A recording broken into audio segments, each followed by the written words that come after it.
Welcome back to Hockey Talks. I am Carl. That is Dave there. Let's get straight to the Edmonton Oilers. And Absolutely. Oh boy.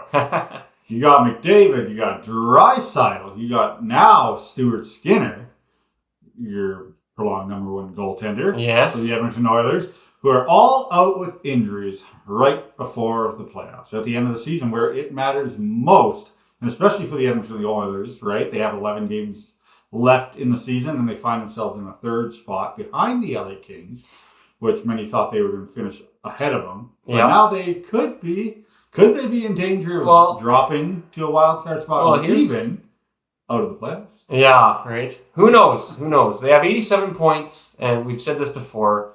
They need, in that conference, they probably are going to need around 97 points. That's just a rough number we use. So they have 10 points left to go. 11 games left. We've looked up some of their games that they have. It's kind of 5 easier games. So what that means is playing against teams that are, I guess, less, like not as high on the ranks, and then 6 harder games. So even if they win all their easy games, that puts them right on the cusp. So the real question is, how do we think these injuries are going to impact their playoff position? Because it's still very, very, very close, and they could be removed from a playoff spot altogether. Yeah, we looked at Edmonton Oilers are at 87 points right now. St. Louis is at 85. Canucks are at St. Louis is at 83. Yeah. Canucks are at 80. Like, there's a bunch of teams coming. There's Minnesota in there, too. Minnesota's at 85. That's who's 85, right? So they're only a few points back from them, right? And if they can't find wins, especially against these easier teams that they should be winning in, the Oilers sometimes struggle with that. Especially when your top 2 point getters are out. Yeah, exactly. And they're saying Draisaitl should be back before McDavid. Yeah. Don't know. They still don't have an exact timetable. They said next week. See what that means. Yeah. A lot of people are speculating maybe they're saving him for the playoffs, but it's way too early to count yourself into the playoffs when you got so many teams trailing you. Yeah. Like, what are you doing? Like, you can't. They're on your heels. Yeah. You can't lay back just because you think you have a spot, because look at the St. Louis Blues right now. Yeah, they're on fire. On fire. 7 in a row. Absolutely. Like, they're coming in strong. They're beating everybody. Yeah. They passed my Vancouver Canucks. I'm still trying to get around that. But they're coming for you, Edmonton Oilers. Yeah. They're going to push you back into a wild card spot if you don't get going here. But here's the crazy thing is, even if Vancouver plays, they could very well get up there as well. Oh, exactly. Right. They got Demko back. Yeah. He's been playing exceptional. Yeah. Within the last couple of days, I guess. Yeah. He hasn't been back. There was that one bad game. Yeah, and one bad game he had in there. But it's good to see him back. But teams are starting to creep up on the Oilers right now. Yeah. And if they're going to lay back and take the easy approach and wait till they get to the playoffs and rest guys, not a good choice, because you will see them fall back into a spot where it's going to be very They don't want to be in. They don't want to be in. Exactly. That's it. Right? So, and the St. Louis Blues, they're coming in strong, having won 7 in a row, and they don't look like they're slowing down. Bennington's been playing really well. Yeah. And it's just like, it almost resembles that 2019 year. Remember when they were at the bottom and they just made that surge and they won the Stanley Cup? Yeah. Yeah, like they look like they're playing like that. Absolutely. They have that Bennington where that Four Nations Cup, he lit it right up in that final game, and since then he hasn't really turned it off. No. So we have Ottawa Senators who picked it right up and they were hustling, and now they're in a great playoff spot. And then now we have St. Louis, and they're picking it up, and they're in I think they are in a playoff spot right now. They are, in the second wild card spot. Vancouver has a game in hand, except they're 3 points back, so they very well could make it up there, but then it's like, what happens to Minnesota? What happens to Edmonton? What team is going to get displaced here? Yeah, that's the thing right there. Everybody's so close. Even Edmonton can fall back down. Well, like we said, careful. Edmonton has to win all of their easy games. They have to. And it starts with Seattle tonight on the 27th, I believe. Yeah. And if they lose that game without their 2 stars with their, goaltender, then even if their players come back, those hard games are going to be hard to win. Mm-hmm. So very hard. How many give me games are they going to lose? That's the real question. Well, yeah. I mean, and you look at the teams behind them, they have all the motivation right now to win those games, right? Yeah. And compared to the Oilers, well, I don't know. They probably do have some motivation. But at the time, it maybe not as urgent, Yeah. right? Because if they're in a third spot right now, right behind the Kings, but all these teams behind you are going to try to push and get you out of there. Yeah. So got to be careful. Yeah, they're on a roll, but the opposite end of being on a roll, would be the Philadelphia Flyers. And whoa, John Torterella the other day. I don't know if you heard those comments. I did. I mean, okay, John is John. Everybody knows who John is. He's a very fiery guy, right? He doesn't hold my comments back. He'll speak his mind. No filter. Especially to the media, which he hates. Yeah. He hates the media. Yeah. And he doesn't take anything from them, right? But he made some comments which I think got him to his firing. Because they're not technically out of the playoff spot yet. But it's usually a weird time to fire Nobody somebody. in the East is nobody out of a playoff spot yet. Yeah, It's odd. Actually very odd. Yeah. Look at Buffalo and Buffalo's got Pittsburgh. 64 points. which is And they're still in it. somehow. And the Flyers are, I think, just ahead of them right now. Yeah. Similar like that. But yeah, John mentioned he had no interest in coaching a rebuilding team. Yeah. He had no interest in coaching a rebuilding team. He's here to win. And I guess that didn't fly well with the GM or the owner. And because the Flyers are in very much a rebuilding stage right now. And those comments, I think, ultimately led to John's firing. So Philadelphia going in the wrong direction and continue to be going in the wrong direction. We'll see how it shakes out. Yeah. Whether firing that coach because he shares maybe a little bit too much information or not is the right thing to do. Or I guess he didn't even get fired. He just stepped down, right? Or what happened? No, John got fired. He did get fired. He did get Because fired, I've heard mixed things where he stepped down. Oh, no, he got fired. Yeah. Yeah, he was relieved of doing. They already have an intern in place. Yeah. Right. So, yeah, they fired him after those comments. So which just seems pretty, like, normally you would think you just go out the season, right? Like, you're not out of it yet. And I don't think there's much chance of Philly getting in it. yeah. So you normally just ride out the season, finish it, and then reassess from there in the off season, right? Either replace John, which you'd probably do anyways, with somebody, but right at the end of the season, like literally 10 games before the end of the season. That's when they do this. It just seems very odd timing, but apparently it was not going well. But they're still in the playoff race, so who knows? Technically, yes. Yes. They still are. They So still have a chance. yeah, we will see what they can do from here on out. Vancouver is also in a playoffs race, Yes. and they got Demko back again. How long? Nobody knows. Hopefully a bit longer than last time. Hopefully it's a bit longer than last time.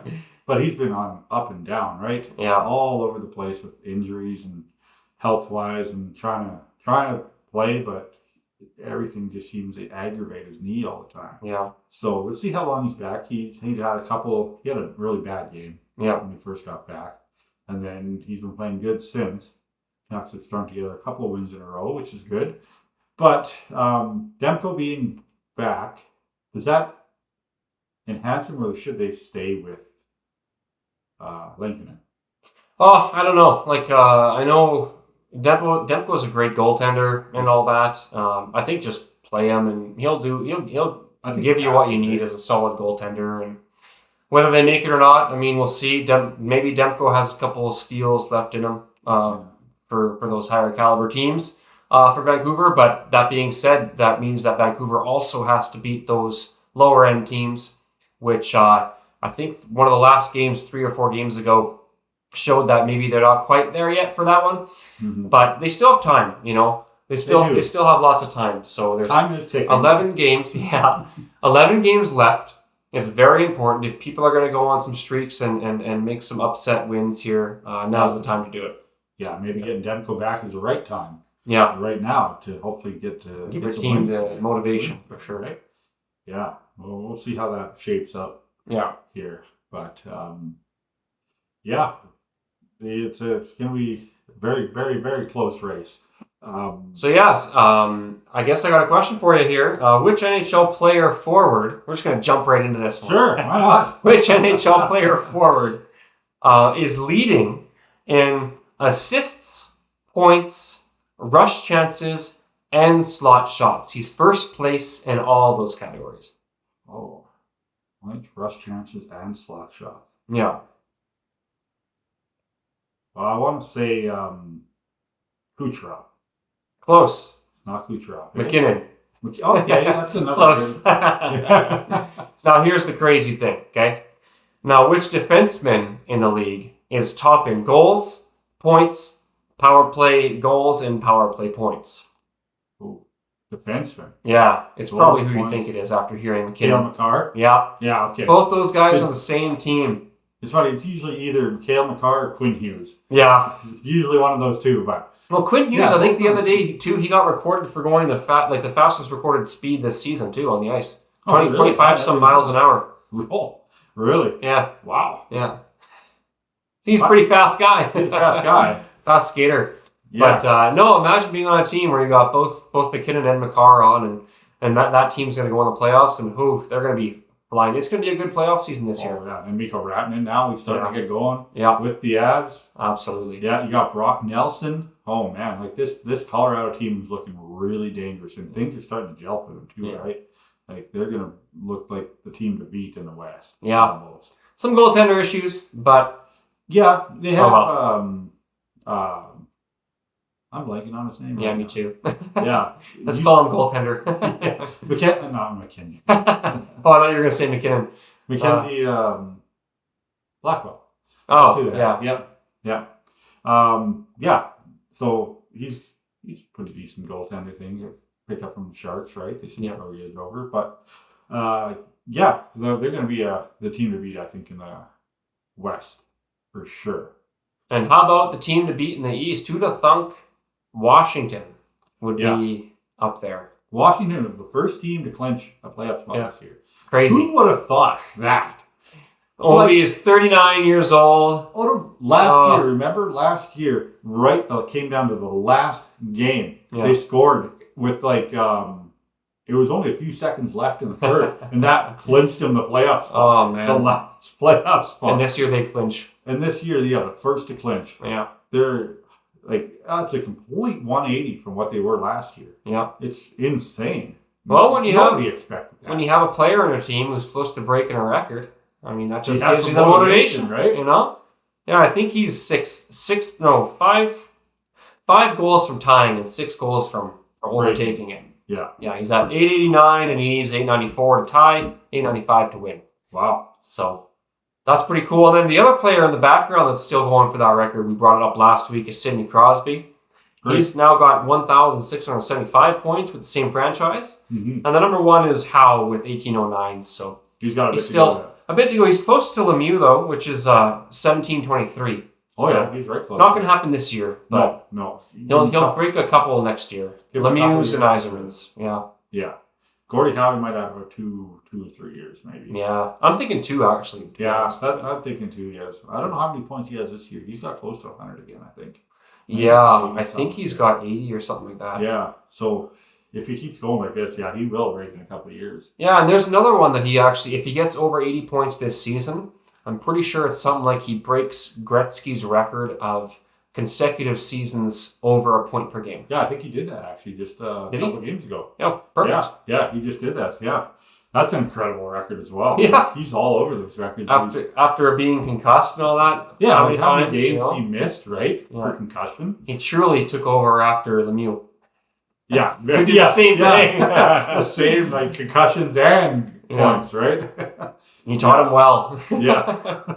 So you got to get concussed this many times in order to get this many points. Yeah. If you don't, you're out of there. Yeah. So, took it to heart. Yeah. Took it to heart. One thing, I don't know if you watched the Islanders and Blue Jackets game. I didn't, but I've seen the probably thing you're going to bring up. The other night. The interference call, goaltender interference is what was ultimately called. There was a lot of controversy on this call, being it should have never been called in the first place, right? If you watch the video, he didn't even skate inside the blue paint. If anything, it was just right on the outside edge. But when he left, and before they even shot the puck, he had plenty of time to reset. And Merge Lincoln said plenty of time to reset, and they called it goaltender interference, called the goal back, and that was a big uproar. And the question now should be, has video review gone too far? Or more of a question, I guess, is, has it been relied on way too much? Like way more than it ever should be. Like now they don't even question the refs anymore. They just go to video review and they make the determination from there. But I mean, the refs called it on the ice, and they didn't overturn it either, I guess. So, But what are your thoughts on that? I think personally, go ahead. No, go ahead. I think personally, it should be scaled back. Yeah. The video review, it's become way too much. Was that one an automated one, or did they challenge it? Automatic. It was automatic? I think so. Because I think there's something where you can challenge it, and if it's not overturned, then it's the refs called it on the ice. Yeah. I think I think they called it interference on the ice. I think the refs did. I'm not 100% sure exactly how that went. Yeah. I know the video review, because the way I see it, Toronto, and Toronto deemed it was no goal. Yeah, and the way I see it is, call it as it is, and if you want to review it, challenge. Just like they do kind of like in football. Right? None of this automatic review stuff, right? Like, especially the one that really gets me is the offsides. Like, you have this entire play that forms, and then it can be in the offensive zone for a couple of minutes before a goal scores. Yeah. And then all of a sudden they'll go back, all the way back, and look at it. Oh, his skate barely crossed the line. There's the puck, and he was like a hair offside. Yeah. Okay, call it all back. Reset the clock way back. Come on. Yeah, and see that's the difference. Is that's a black and white call, right? Yeah. Kind of like a delay of game. A delay of game is a black and white call. An icing, that's a gray call. Yeah. Right? Because it's kind of like the ref can kind of maybe take a couple extra seconds, or maybe use his own kind of judgment as to if the player's going to make it there or not. And so it's not as black and white. But with these black and white calls, the challenges are not the challenges, but the reviews are just getting to be a little too much. They're getting ridiculous. Yeah.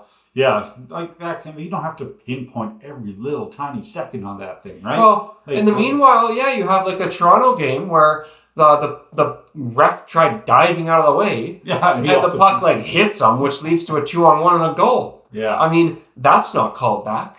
No, but because that's not a black and white call, that can be. So it's just the black and white is being taken a little too literally, and if every call was a black and white call, then that's fine. Yeah, but it's not. You have a lot of grays in there, so it's almost like you need a little bit of forgiveness in there and a ref's discretion, right? And it's got to be more ref. Yeah. Like, just let them, they're there on the ice, right? Let them just make that call. If they don't make the immediate call, or especially within the first couple of minutes, then just leave it. Yeah. That's what the call on the ice was at the time. It's almost like for offsides, there should be a limitations rule where if the play goes on for 30 more seconds, you can't challenge that, or can't call that back anymore. I agree, 100%. Yeah. That's a great idea.